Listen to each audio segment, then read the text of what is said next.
आंवले का जो बाग होता था, जो खेतों में आंवला लगाया गया था, पूरे आंवले को काट दिया जाता था या तो जो है उसको जला दिया जाता था। ये हमारे खेत में खुद भी हुआ है। हमारे यहाँ आंवला बहुत होता था, लेकिन तब से जो है पूरा का पूरा आंवला का पेड़ काट दिया गया जी। तो आंवले को पूरा जो है काट दिया गया या तो जला दिया गया। इसलिए जो है कि आंवले से लोग बहुत पीड़ित हो चुके थे। उसकी जड़ें, उसका जो है कि मूल जो है कि इधर राजस्थान साइड में, हरियाणा साइड में लोग ले जा करके बेचना शुरू कर दिए और लोगों का जो है कि जो भी आमदनी का स्रोत था वो सब समाप्त हो गया था। कोई आमदनी नहीं था। लेकिन परम पूज्य स्वामी जी महाराज जो हमारे यहाँ की मंडी प्रतापगढ़ की थी, वहां पर महाराज जी का संदेश आया। वहां पर किसान जो है कि जीवित हो गए। किसान एकदम मृतक टाइप के हो गए थे, लेकिन किसान जो है जीवित हो गए।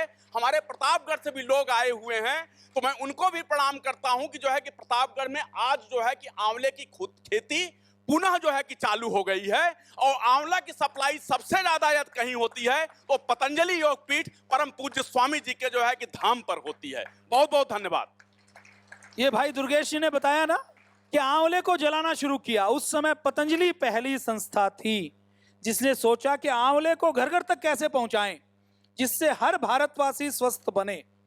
पतंजलि ने आंवले का जूस बनाया और आंवले का जूस बनाकर पैक किया जो 6 महीने तक खराब नहीं हो, और देश के हर हिस्से में आंवले का जूस और ताजा आंवला में कोई ज्यादा फर्क नहीं है।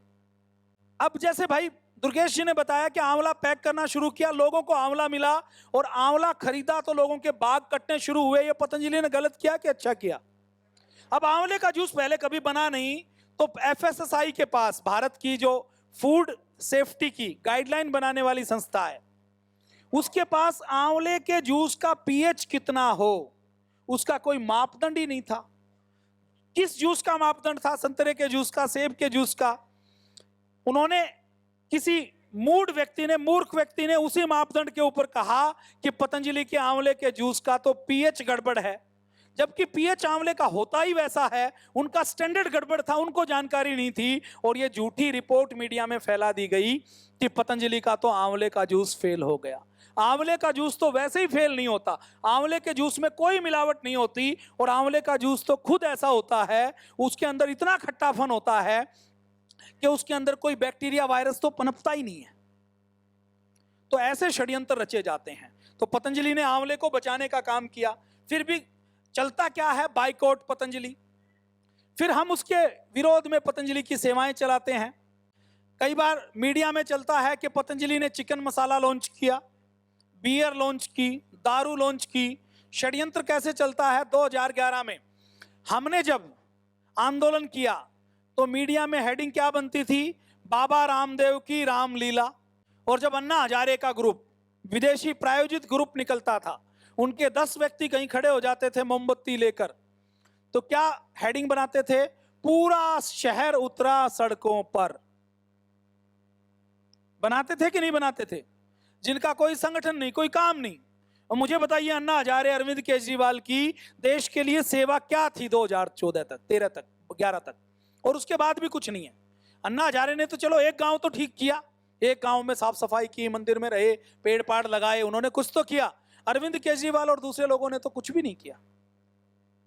लेकिन उनको झूठा हीरो मीडिया से बना दिया गया ताकि असली लड़ाई को दबाया जा सके, क्योंकि उनको तो कंट्रोल कर सकते हैं, वो तो उनकी कठपुतली बनेंगे। लेकिन अगर पूज्य स्वामी जी महाराज जैसे महान व्यक्तित्व का आंदोलन सफल हुआ तो फिर काला धन, भ्रष्टाचार और विदेशी कंपनियों को भारत से अपना बोरिया बिस्तर समेटना पड़ेगा।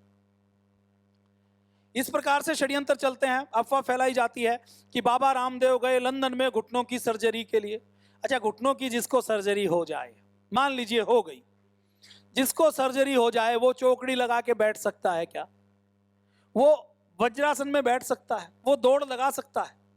अगर घुटनों की सर्जरी होती तो क्या स्वामी जी आज मंच पर दिखाई देते? ये 10 साल पुरानी खबर है। कितने साल पुरानी? 2010-11 में ये खबर फैलानी शुरू की। फिर ये खबर आई, आपने भी देखी होगी, ये पतंजलि के घी की खूब वायरल हुई रिपोर्ट कि पतंजलि का घी हुआ फेल। किसी भी घी में क्या मिलावट होती है?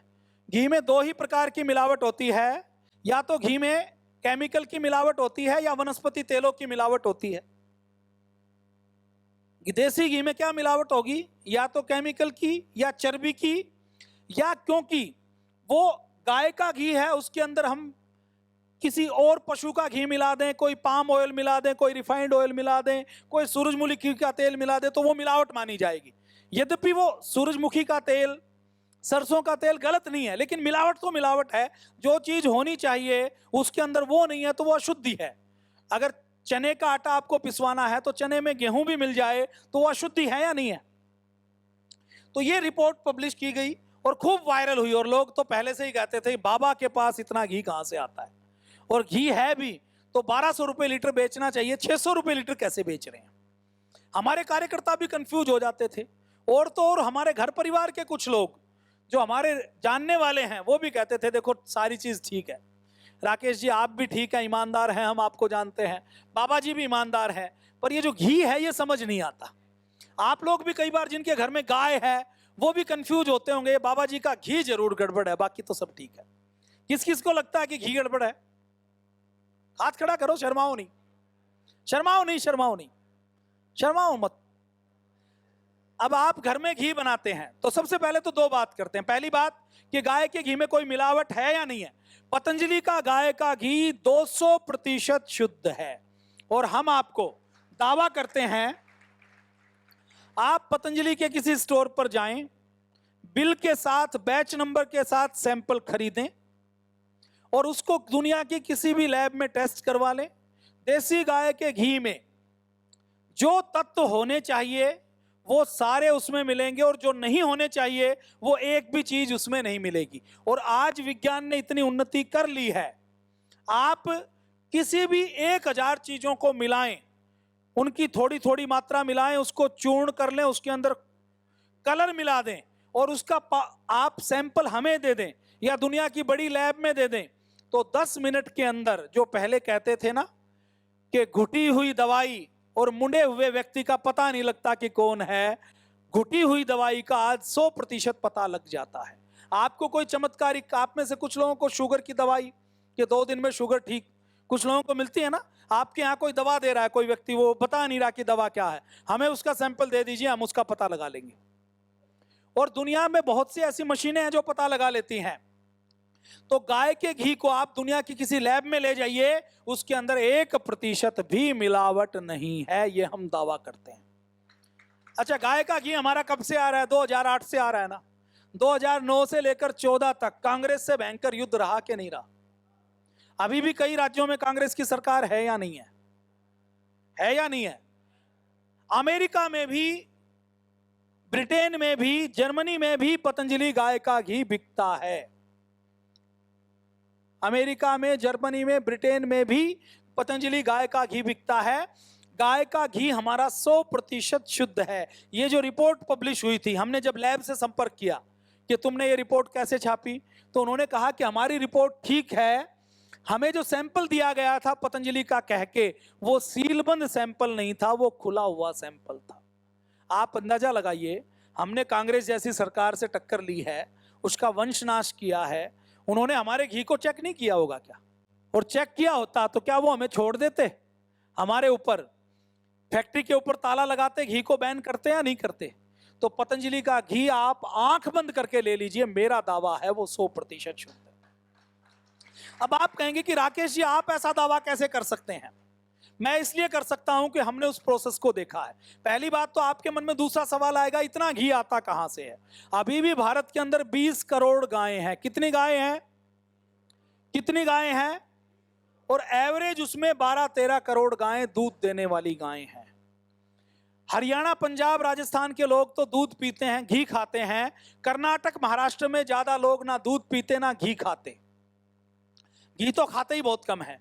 उनके यहाँ जो गायें हैं, उनकी सरकारों ने स्कीम चलाई हुई है कि वहां का किसान यदि गाय रखता है और गाय का पालन करता है तो डेयरी में दूध बेचेगा, तो उसने 100 लीटर दूध डेयरी में बेचा तो डेयरी उसको 40 रुपए का, 30 रुपए का, 35 रुपए का दाम देगी, और जितनी डेयरी उसको दाम देगी उस हर लीटर के ऊपर उस किसान को सब्सिडी मिलती है, गवर्नमेंट उसको सब्सिडी देती है।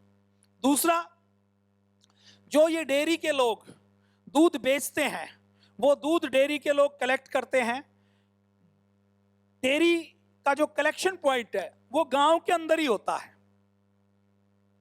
उस गांव के अंदर, जैसे आपका गांव है, आप कल्पना कीजिए आपके गांव में 10 परिवारों के पास गाय है और डेयरी में रोज हर परिवार से 20-20 लीटर दूध आता है। गांव के एक व्यक्ति को ही वहां कलेक्शन सेंटर में लगाया हुआ, उसके पास फैट चेक करने की मशीन है, वो दूध को देखकर चेक करता है, सूंघ कर चेक करता है, टेस्ट करके चेक करता है। और जब वो दूध खरीदता है तो उसके पास लिस्ट बनी हुई है कि रामलाल के पास एक गाय, श्यामलाल के पास एक गाय, विनोद के पास एक गाय, बालकराम जी के पास एक गाय, प्रताप सिंह बसेड़ा जी के पास एक गाय, और रोज इनका 10 लीटर दूध आता है। तो किसी दिन प्रताप सिंह 50 लीटर दूध लेकर जाएगा तो वो लेगा, उसको पता लग जाएगा ना ये गड़बड़ है। तो पहली स्क्रीनिंग वहीं से होती है कि हर व्यक्ति जो दूध देने वाला है वो आइडेंटिफाइड है। फिर उसका जब कैन में भरा जाता है तो कैन के ऊपर कोड नंबर होता है, वो कैन उठाकर चिलर में भेजी जाती है। तो वहां पर जैसे 200 कैन आई तो 200 कैन में 50 कैन की का सैंपल लेकर उसकी पूरी एनालिसिस की जाती है कि इसके अंदर कोई केमिकल, कोई यूरिया, किसी प्रकार की कोई मिलावट तो नहीं है। और यदि किसी एक कैन में भी मिलावट मिल गई तो आपके गांव में जो कलेक्शन करने वाला है उसका जो कमीशन है और उसकी जो पेमेंट है वो पूरे 1 महीने की पेमेंट को रोक लिया जाता है, खत्म कर दिया जाता है कि तुम्हारे यहां से गड़बड़ हुई है। तो कोई गड़बड़ होने देगा? अब आपको दूसरे गांव का तो नहीं पता, अपने गांव का तो पता है ना, मोहल्ले का, कि रामलाल के पास भैंस तो 2 थी या गाय तो 2 थी, दूध इसका 20 लीटर होता है, 50 लीटर कहां से लेकर आया? तो वो दूध चिलिंग सेंटर में आया, फिर डेयरी में आया। तो डेयरी में क्या करते हैं, वो जो दूध है गाय का दूध मान लीजिए 40 रुपए लीटर है, तो एक गाय के दूध के 1 लीटर में 4% फैट होती है, 3.5%, 4% फैट होती है। अब ये जो 4% फैट होती है दूध में, अब ऐसे दूध को आप 25 किलो दूध को घर में लेंगे तो उसका दही जमाएंगे, उसको मथेंगे और उससे 1 किलो मक्खन आप निकाल सकते हैं। 1 किलो मक्खन निकालने के लिए आपको 40 रुपए के हिसाब से 25 लीटर दूध लगा तो कीमत कितनी हुई? 1000 रुपए। फिर आपने मेहनत की तो 1200 रुपए, 200 रुपए आपकी मेहनत के हो गए, पैकेजिंग के हो गए। तो आपने 1 लीटर घी बनाया तो 25 लीटर दूध को खत्म करके 1 लीटर घी बनाया। डेयरी के अंदर दूध को खत्म नहीं किया जाता, दूध के अंदर 4% जो चिकनाई है, फैट निकालने की मशीन देखी आप लोगों ने डेयरी में, हर गली मोहल्ले की डेयरी में लगी रहती है, उसके अंदर दूध डालो तो दूध की चिकनाई अलग हो जाती है। दूध का दूध रहता है कि खत्म होता है? 4% क्रीम में से 2% क्रीम निकाल ली जाए तो दूध भी रहेगा और आपकी क्रीम अलग से निकल गई। मतलब दूध का मूल्य थोड़ा कम हुआ, 1 रुपया 50 पैसे, और क्रीम आपकी अलग निकल गई। डेयरी में दूध अलग पैक हो गया और वो जो क्रीम निकल गई उस क्रीम से अलग से गाय का शुद्ध घी बन गया। बना के नहीं बना? अब वो जो डेयरी से घी बनेगा उसमें दूध खत्म नहीं हुआ, आपने घर में घी बनाया तो आपने घी बनाया तो आपकी जो लस्सी पैदा हुई, 100 किलो लस्सी पैदा, जो 25 किलो लस्सी पैदा हुई, वो गांव में कोई खरीदने वाला नहीं है। लस्सी की कीमत है लेकिन आप बेच नहीं पाते, तो आपकी लस्सी तो वेस्ट चली जाती है। डेयरी में जब लस्सी बनती है तो लस्सी को भी मसाला छाछ के नाम से अलग से पैक कर दिया जाता है कि नहीं कर दिया जाता? आपने दूध से घी बनाया, आपने पनीर बनाया तो पनीर का आपका पानी निकला तो आप उसको फेंक देते हैं या पशु को पिला देते हैं। डेयरी में जब दूध से दही बनता है, पनीर बनता है, पानी निकलता है, छाछ निकलती है, तो सारी चीजों की बिक्री होती है। और जब सारी चीजों की बिक्री होती है तो उसकी कॉस्टिंग कम हो जाती है। होती या नहीं होती? इसीलिए पतंजलि अपने शुद्ध घी को 700 रुपए लीटर में उपलब्ध करवाता है। समझ आया? तीनों सवालों के उत्तर आपको मिल गई। तो इसलिए पतंजलि के घी पर बिल्कुल संशय नहीं करो। ये तो देखो, हम तो ईश्वर को मानने वाले हैं, लेकिन जिसका दिमाग थोड़ा तेज चले ना, वो पतंजलि का, ऐसे कई लोग हैं जो पतंजलि का घी लेते हैं, वो कहते हैं टेस्टिंग तो पतंजलि ने की हुई है, पतंजलि का घी है तो शुद्ध तो है ही। उसका पैकेट फाड़ते हैं, अमेजन से जार मंगवा लेते हैं कांच के, 1 किलो के, 2 किलो के, अपने लेबल छपवा लेते हैं और बिलोना घी के नाम से, शुद्ध देशी गाय के घी के नाम से, उसी के ऊपर 1500 रुपए का टैप लगाकर अपना फेसबुक का पेज बना के बहुत से लोग पतंजलि का घी रीपैक करके भी बेचने का काम कर रहे हैं। और फिर वो जब पतंजलि का घी बेचेंगे और गाली पतंजलि को ही देंगे कि पतंजलि का घी तो खराब है, मेरा ले लो, मेरा ठीक है। और है वो पतंजलि का ही घी, क्योंकि वो खुद घी बना नहीं सकता, गाय नहीं है।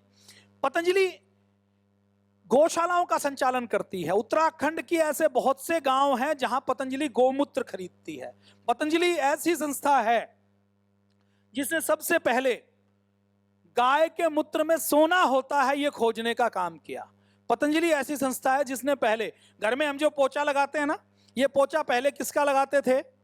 लोग फिनाइल का लगाते थे, और फिनाइल के अंदर जहर डाला जाता था। वो जहर कि आपने पोछा लगाया और आपका छोटा बच्चा वहां पर चला, उसका जो पोछे लगाए हुए केमिकल के सूक्ष्म अणु उसकी उंगली से चिपके और उसने वो उंगली मुंह में दे दी, तो इतने हानिकारक केमिकल होते थे कि 20 साल बाद भी उसका लीवर किडनी फेल हो सकती है।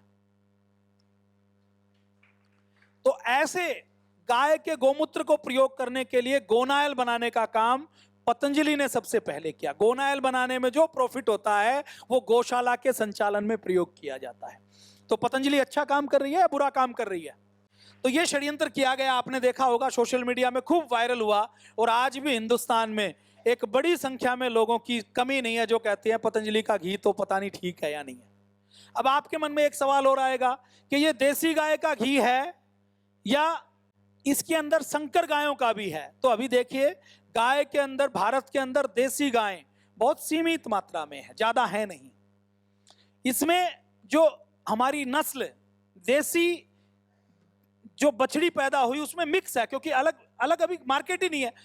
राजस्थान में, सीकर में, अलवर में कुछ गायें हैं, उनका हम देसी गाय का दूध लेते हैं, उसको देसी गाय का दूध लेकर अलग से पैक करके दिल्ली में बेचते हैं, दिल्ली में उपलब्ध करवाते हैं, बेचते हैं। तो क्या सबसे पहले गाय का घी, ये जो क्रीम निकलती थी महाराष्ट्र में, कर्नाटक में हजारों टन की मात्रा में क्रीम निकलती थी, इसको भैंस का घी जो बनाते थे, पैक करते थे, वो खरीदने के लिए तैयार नहीं थे।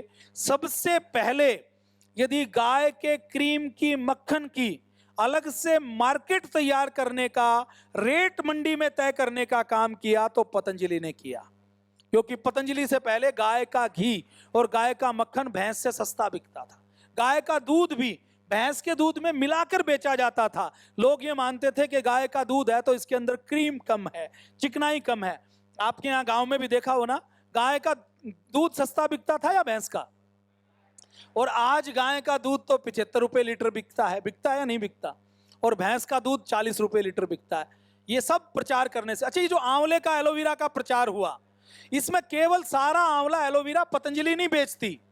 आंवला एलोवेरा पतंजलि के साथ साथ खुद प्रतापगढ़ में लगभग 500 ऐसे कंपनियां हैं, परिवार हैं, जो आंवले का लड्डू बनाते हैं, मुरब्बा बनाते हैं। हर घर में आंवले को उद्योग के रूप में दोबारा से स्थापित करने का काम भी पतंजलि के प्रचार प्रसार ने किया है। असली रिपोर्ट ये थी, एक्चुअल वाली रिपोर्ट। उस रिपोर्ट में लिखा हुआ था जो उन्होंने जारी की कि जो सैंपल है वो अनसील्ड है, सील नहीं है। और अनसील में जो उन्होंने फर्जी रिपोर्ट बनाई, उन्होंने अनसील को हटा के उसके आगे ओके लिख दिया। जब कंपनी के ऊपर हमने मुकदमा किया तो कंपनी ने सामने आकर अपनी रिपोर्ट दिखाई कि हमने तो ये रिपोर्ट दी थी, हमें तो जो सैंपल मिला था वो खुला हुआ सैंपल मिला था। ये देखिए, भारत में एक ऐसा व्यक्ति जिसका कोई योगदान नहीं, उसको क्या कहा जाता है? किंग खान। क्या? राजा नहीं, महाराजा नहीं, बादशाह। बादशाह जा चुके, लेकिन अभी भी फर्जी तरीके से बादशाह बनाया जा रहा है। बेटा नशा करते हुए पकड़ा गया, कोई योगदान नहीं। पाकिस्तान में, दुबई में दाऊद इब्राहिम के इशारे पर नाचने का काम करता है, लेकिन मीडिया के माध्यम से हमने क्या मान लिया कि ये हीरो है, ये हमारा आइकन है। हीरो कौन होता है? आइकन कौन होता है? आदर्श कौन होता है? हमारे हीरो रामकृष्ण हैं, हमारे हीरो महर्षि दयानंद हैं, हमारे हीरो स्वामी विवेकानंद हैं, हमारे hero doctor APJ Abdul Kalam हैं, हमारे हीरो नेताजी सुभाष चंद्र बोस, पंडित राम प्रसाद बिस्मिल हैं। कितने विषय ऐसे हैं जो आपको बताए जा सकते हैं। अच्छा, मैं आपके सामने बैठा तो मैं कोई घी के बारे में बताने के लिए नहीं बैठा था, ये प्रसंग आ गया तो मैंने बता दिया। आंवले के बारे में बताने के लिए नहीं बैठा था। लेकिन ये सारी चीजें आपके लिए उपयोगी हैं या नहीं है? अब ये शाहरुख खान क्या बता रहे हैं कि इस देश के अंदर रहने में डर लगता है, पाकिस्तान में बाढ़ आती है तो पैसे देते हैं। बीच में सोशल मीडिया पर ये एक्सपोज हुए थे। इनकी ये जो बीच में पिक्चर आई थी ना, कौन सी पिक्चर आई थी? एक कोई एक पिक्चर आई थी जो फ्लॉप हो गई थी, और ये लगा हाँ पठान। अच्छा, पिक्चर कैसी बनाते हैं? रईस जो डॉन के ऊपर है, पठान जो डॉन के ऊपर है। दाऊद इब्राहिम से लेकर जितने मुस्लिम डॉन हैं जो लोगों को दंगा करके मारने का काम करते हैं, दुबई से पैसा आता है कि इनको महिमा मंडन करो। एक वो जो दाऊद इब्राहिम की बहन है ना, उसके ऊपर फिल्म बन रही है।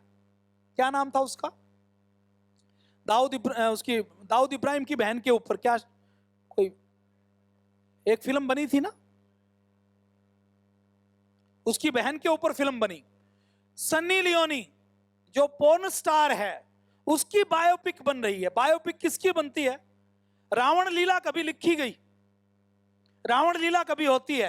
कंस लीला होती है? हमारे भारत में रामलीला कृष्ण लीला होती है क्योंकि चर्चा आदर्शों की जाती है। पाप की, अत्याचारी की, भ्रष्टाचारी की और दुराचारी की कभी भी चर्चा भारत में नहीं होती, क्योंकि जिसकी चर्चा होगी वैसा चिंतन होगा, वैसा चिंतन होगा वैसा विचार बनेगा, और वैसा विचार बनेगा वैसे ही व्यक्ति पैदा होंगे।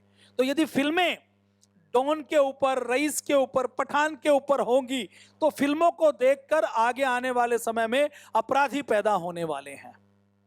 अब घुटनों के ऑपरेशन का पूज्य आचार्य जी वाली फर्जी खबर चली।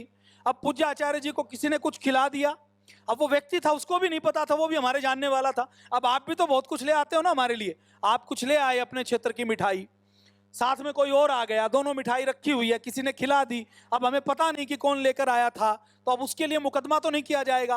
वो फूड पॉइजनिंग हुई और इमरजेंसी में उनको हॉस्पिटल ले जाना पड़ा, तो उसके लिए एक बाउंडर किया गया, ड्रामा किया गया।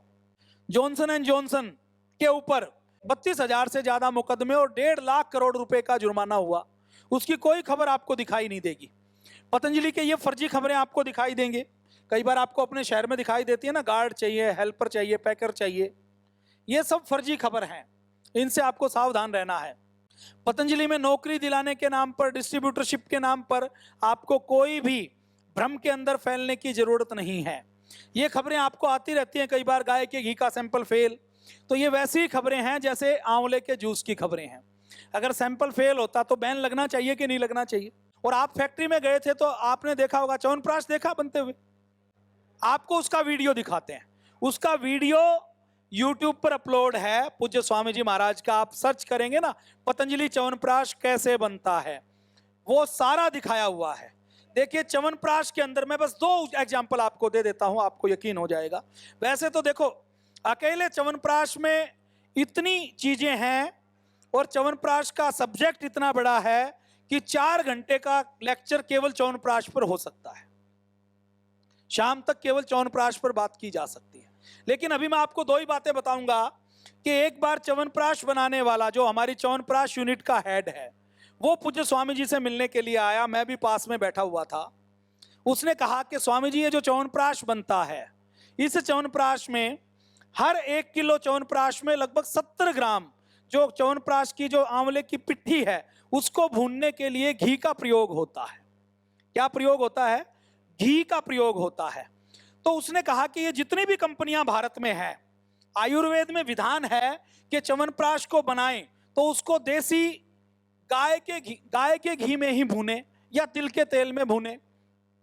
उन्होंने कहा जितनी भी दूसरी कंपनियां च्यवनप्राश बनाती हैं वो अपने च्यवनप्राश की पिट्ठी को रिफाइंड तेल में भूनती हैं। गाय के घी में भूने तो 70 ग्राम च्यवनप्राश में घी लगाने के लिए 70 ग्राम की कीमत लगभग 50 रुपए पड़ती है, और इसी को यदि हम रिफाइंड तेल में भून देते हैं तो रिफाइंड तेल में इसकी कीमत 4 रुपए 5 रुपए पड़ेगी। तो उन्होंने कहा कि ये जो 250 रुपए का डिब्बा है, इसमें यदि हम केवल तेल बदल दें तो 40 रुपए की बचत हो सकती है। फिर स्वामी जी तो कुछ नहीं बोले। मैंने उससे पूछ लिया कि तेल बदलोगे तो पता लग जाएगा। उसने कहा कि तेल सारा जल जाता है और चीनी के टेस्ट में सारा टेस्ट दब जाता है। मैं आपको रिफाइंड का च्यवनप्राश खिलाता हूं और गाय के घी का च्यवनप्राश खिलाता हूं, दोनों में आप अंतर नहीं बता पाओगे। मतलब ग्राहक को कोई पता नहीं लगने वाला। फिर स्वामी जी ने क्या कहा? स्वामी जी ने कहा कि हम कोई च्यवनप्राश बेचने के लिए या प्रॉफिट के लिए नहीं बना रहे, हमें च्यवनप्राश बनाना है तो वो गाय के घी में ही बनाना है, हमें कॉम्प्रोमाइज नहीं करना। एक दूसरी बात, हमारा जो च्यवनप्राश होता है, जो केसर वाला होता है, च्यवनप्राश के अंदर मान लीजिए 250 किलो का एक बैच बना और उसमें 50 ग्राम च्यवनप्राश में केसर डाला गया, 30 ग्राम 50 ग्राम जो भी बैच है, वो मैंने एक वीडियो में बोला हुआ है वहीं जाके। तो वो केसर डालते हैं और केसर डालते हैं तो वो च्यवनप्राश बनता है। तो उसमें हर डिब्बे में लगभग 25 रुपए का केसर एवरेज आ जाती है। तो उस च्यवनप्राश यूनिट के हेड ने बताया कि मैं पहले दूसरी कंपनी से आया हूं, मैंने डाबर में भी काम किया, वैद्यनाथ में भी काम किया। ऐसे लोग शिफ्ट होते रहते हैं, जो टेक्निकल लोग हैं ना, वो एक कंपनी को छोड़कर दूसरी कंपनी में आते जाते रहते हैं। तो मैं कई बार जब फैक्ट्री जाता हूं तो मैं ऐसे ही बहुत सारी चीज़ों के बारे में बात करता रहता हूं, रिसर्च के बारे में बात करता रहता हूं। मैं कहता हूं कि अपना प्रोसेस दिखाओ। और ये जो मैंने घी के बारे में और दूध के बारे में बताया ना, तो जो डेयरी ने, जब हमने दूध पैक करना शुरू किया तो डेयरी के हेड थे बंसल जी। मैंने कहा दूसरों को तो बाद में समझाएं, पहले आप बताओ कि आप जो दूध अलवर से लेते हैं वो दूध शुद्ध है या नहीं है, ये आप कैसे टेस्ट करेंगे। दूध आपने लिया 20-20 लीटर 1000 किसानों से, फिर 20,000 लीटर दूध लिया, आपने पैक कर दिया। अब 20,000 लीटर में 2,000 लीटर नकली आ गया, तो आपको कैसे पता लगेगा कि किसका दूध नकली आया।